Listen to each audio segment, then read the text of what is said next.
Барлықтарыңызға сәлем, математика сүйер қауым. Сіздерді өзімнің YouTube каналымда көргеніме өте қуаныштымын. Бүгін осындай бір сүйкімді иррационал теңдеуді бірге шығарамыз. Видеоны жалғастырмас бұрын арнаға тіркеліп, лайк, комментарий жазуды ұмытпаңыз. Кеттік. Иррационал теңдеу берілген. Енді ұзын сөздің қысқасы, көп созбай, давайте жалғастырайық. Бізде екі түбір, значит, ол чуть-чуть проблематично. Не істей аламыз? Көптеген әдістері бар. Ең қарапайымы екі жағын квадраттап жібереміз. Бірақ квадраттап жіберсек, анау квадрат, мынау квадрат, екеуін көбейтіндісі пайда болады. Көбейтсек 4 дәреже болып кетеді.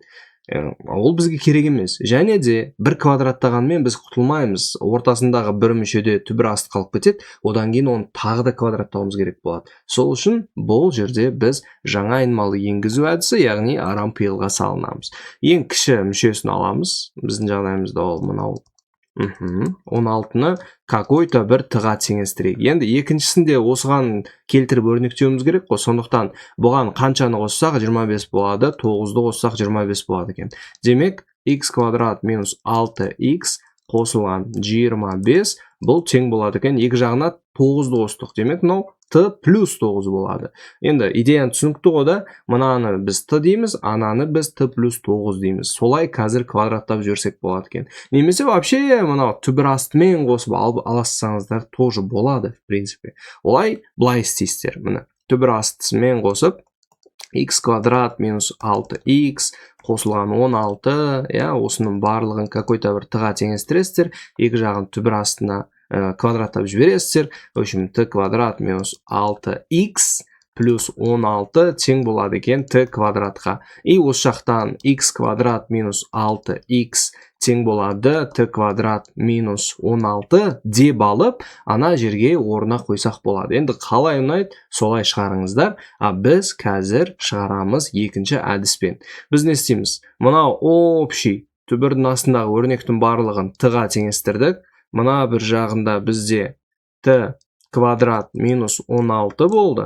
Мына бір өрнек. Одан кейін плюс 25 болады екен. Жарайды. Тең болады екен 9-ға. И давайте бір жағына түбір астыны қалдырамыз. t квадрат плюс 9 тең болады екен. Мына бір жағына плюс t еді.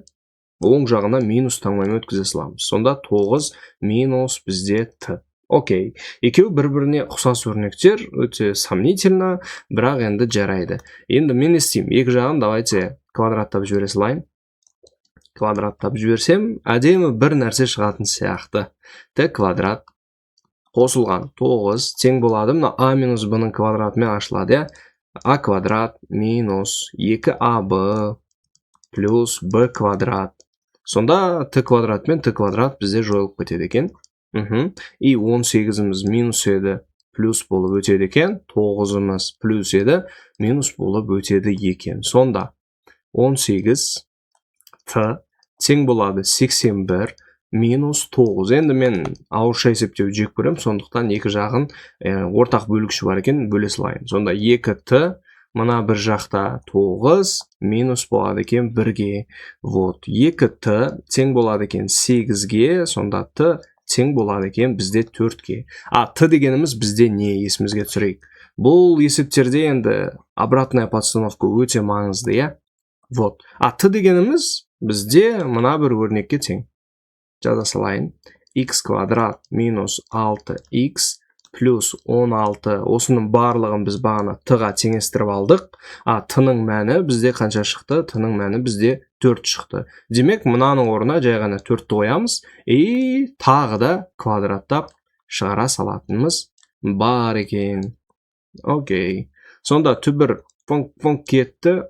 Мына бір жерінде x квадрат минус 6x қосылған 16 тең болады 16-ға, себебі 4-тің квадраты 16-ға тең. 16 мен 16 жойылады, бізде толымсыз квадрат теңдеу шығады. Ол x квадрат минус 6x тең болады 0-ге деген. Енді бұны шығару үшін x-ті жақшан сыртына шығарамыз. Екеуі көбейтіліп тұр, оң жағын 0-ге тең. Бұл Алланың берген сыйы деп білеміз, және де екеуін бөлек-бөлек 0-ге теңестіріп жібереміз. Сонда бізде түбірлері 0 және де 6 деген болады екен. Жауабын жазып қояйық. X тең болады екен 0-ге және де 6-ға. Осы бізде жауабы.